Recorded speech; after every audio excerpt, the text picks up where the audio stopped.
Nama saya Eko Kadiono, SPD SSN, selaku pimpinan Sanggar Seni Eko Joyo, sekaligus penggagas kesenian jaranan pogokan Teguh Rahayu, Dusun Jimbir, Desa Sugih Waras, Kecamatan Prambon, Kabupaten Nganjuk.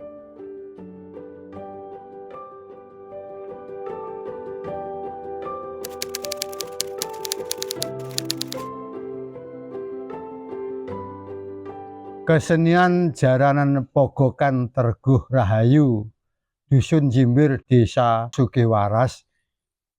Sejak saya sebelum lahir, menurut cerita bapak saya, mendapatkan jaranan pogokan ini dari Dusun Ngerandu, ujung barat Kabupaten Nganjuk. Sebelum berkembang di sana, oleh bapak ibu saya dibawa ke sini, yang otomatis berdiri pada tahun 1956 dengan nama Perkumpulan Jaranan Pogokan Jimbir Teguh Rahayu. Kemudian pada tahun 1956 itu berdiri jaranan pogokan ini yang dipimpin oleh bapak saya, yaitu almarhum Bapak Marijo, yang sekaligus dibantu putra angkatnya waktu itu, yaitu Bapak Suparno. Pak Suparno ini sebagai pembantu bapak saya, Pak Marijo, untuk membantu pelaksanaan kegiatan-kegiatan tanggapan atau mungkin kegiatan-kegiatan latihan, sekaligus sebagai pembantu perkumpulan organisasi jaranan pogokan Teguh Rahayu. Bapak Marijo meninggal tahun 1979. Sejak itu diteruskan oleh putra angkat Bapak Suparno, sekaligus saya waktu itu masih sekolah di SMP, tapi hanya di mana saja jaranan ini tanggapan-tanggapan saya selalu ikut.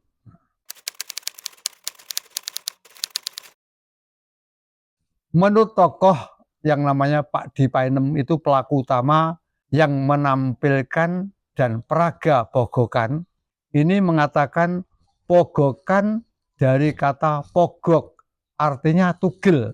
Jadi dengan kata tugel ini diasumsikan tugel itu sama dengan dagel.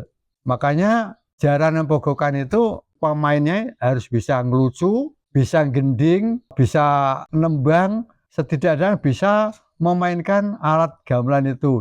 Dan dinamakan pogokan sekaligus dagel itu karena gerak yang ditampilkan tuh kebanyakan geraknya itu didistorsi. Didistorsi itu gerakan yang wantah, misalnya ukel-ukel begini dibuat rusak gini sehingga kesannya menjadi lucu nih. Yang awalnya menggunakan mahkota seperti wayang Dursosana, pogok kan itu namanya. Kemudian perkembangan berikutnya agar menunjang kelucuan dan untuk memudahkan dalam beliau memainkan gerakan itu diganti dengan topi bayi, bahkan ikat dan sebagainya. Yang penting mudah untuk membantu gerakannya itu tidak terlalu membebani oleh mahkotanya itu.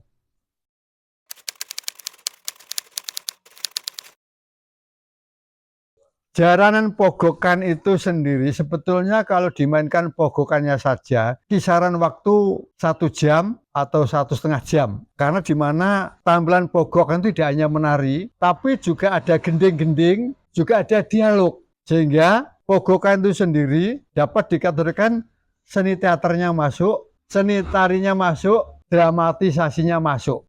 Sehingga dalam penampilan ini diambil sebagai masternya adalah pogokan. Namun pertunjukannya itu adalah satu kesatuan dari beberapa adegan.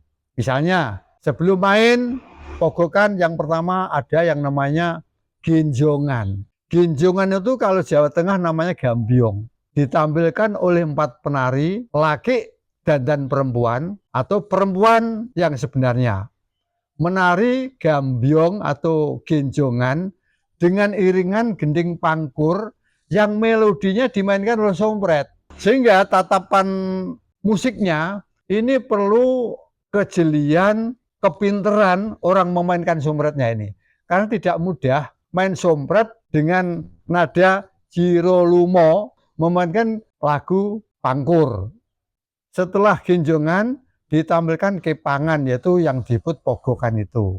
Kenapa disebut kepangan? Karena alat yang digunakan propertinya adalah menggunakan kuda yang terbuat dari kepang, kepangan.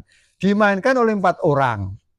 4 orang prajurit putri juga menggunakan kepang. Kemudian yang satu dandan bagus yang disebut sosro, pakai gelung seperti Arjuna itu. Yang ketiga pogok. Permainan pogok ini mendominasi pertunjukan rangkaian ini.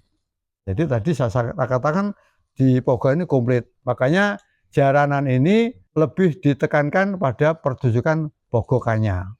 Setelah pogokan ditampilkan yang namanya kucingan. Kucingan itu topeng besar menyerupai harimau.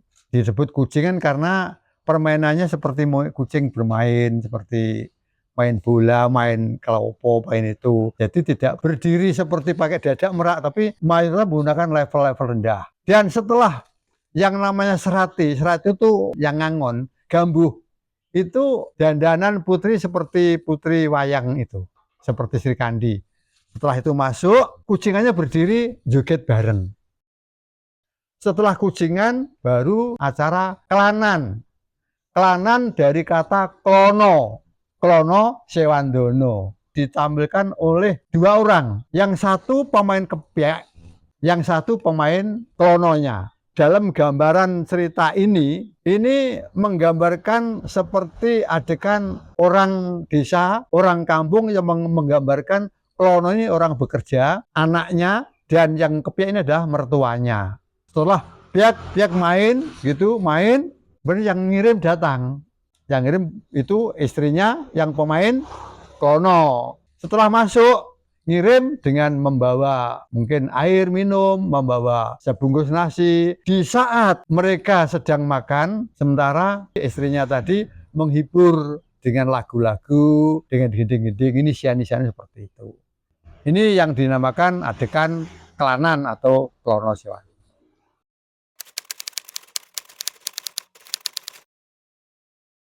Untuk melengkapi pertunjukan jaranan pogokan ini, musiknya terdiri dari kendang, kemudian timplung atau tipung, tapi di sini disebutkan timplung, kendang kecil. Yang ketiga kenong, laras lu, dan 1 kempul, laras lu juga, dan sompret. Ini terdiri dari 5 alat musik jaranan pogokan. Ditambah perkusi tadi yang namanya kepiek untuk memberikan tekanan, aksentuasi agar lebih mantap itu.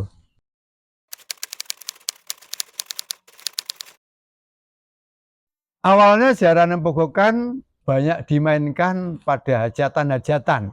Hajatan-hajatan orang punya nadar, mantu, kitanan, kemudian pada perayaan-perayaan bersih dusun. Dan berkembang selanjutnya yaitu digunakan untuk acara-acara peringatan hari-hari besar nasional Agustusan. Karena begini, jaranan pogokan ini biasanya ditampilkan kan hanya 1 paket begitu. Karena orang dulu kalau nanggap hiburan, terutama jaranan itu harus semuanya semalam suntup. Sehingga setelah ditampilkan genjongan, kepangan, kucingan, kelanan, diteruskan dengan lakon. Lakon itu berdasarkan permintaan yang punya hajat. Bisa menggunakan Ramayana, misalnya Anggota balik, terus misalnya Sinto Obong, atau misalnya Rahwana Gugur misalnya. Bisa menggunakan lakon-lakon Mahabharata, nah, misalnya perperangan antara Karno Tanding, Bisma Gugur, dan lain sebagainya. Ini tergantung permintaan. Ada juga yang menggunakan cerita-cerita Panji, Andi-Andi Lumut, Keong Mas, Timun Mas, bahkan ada yang menggunakan cerita-cerita Warok. Misalnya Warok, Suromenggolo, Suminten, Edan. Ini karena menuruti pasar agar pertunjukan jaranan pogokan ini bisa dimainkan semalam suntup mulai jam 9 sampai jam 4:30 pagi.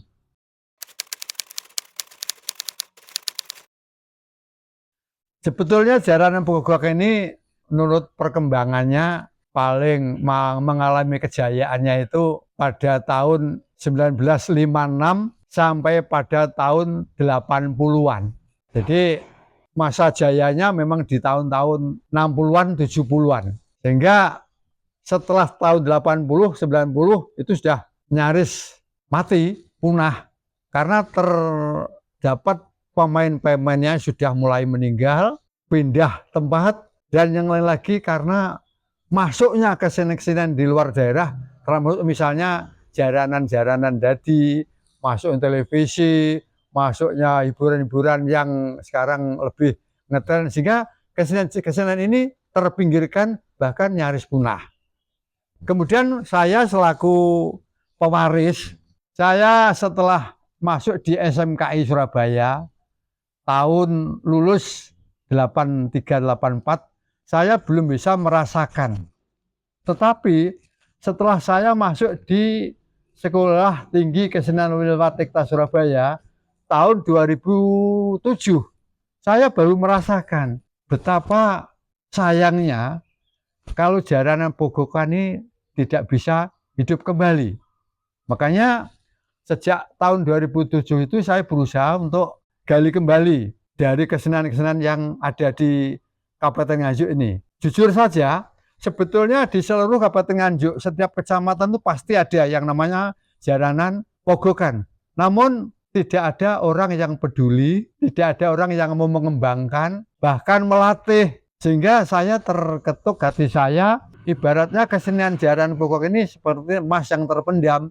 Ini harus saya gali lagi. Makanya sejak tahun 2007 saya berusaha untuk mengembangkan lagi. Minimal murid-murid saya dari SMP itu saya kenalkan. Dan terakhir ini melalui kegiatan-kegiatan di rumah, saya melatih anak-anak agar setidak-tidaknya anak-anak itu mengenal bahwa jaranan Pogokan yang di Jimbir Sugiwaras ini sudah masuk di kesenian khas Kabupaten Nganjuk.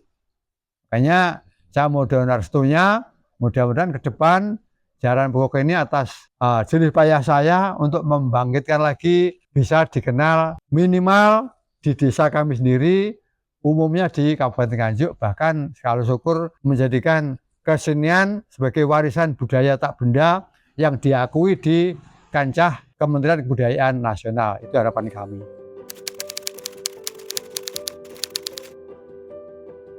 Untuk generasi muda, jangan gengsi, jangan malu untuk mengembangkan budaya sendiri, sehingga jaranan Pogokan sebagai kesenian tradisional Kabupaten Nganjuk tidak akan punah dan syukur menjadi kesenian yang dikenal Nusantara bahkan mendunia. Terima kasih. Assalamualaikum warahmatullahi wabarakatuh.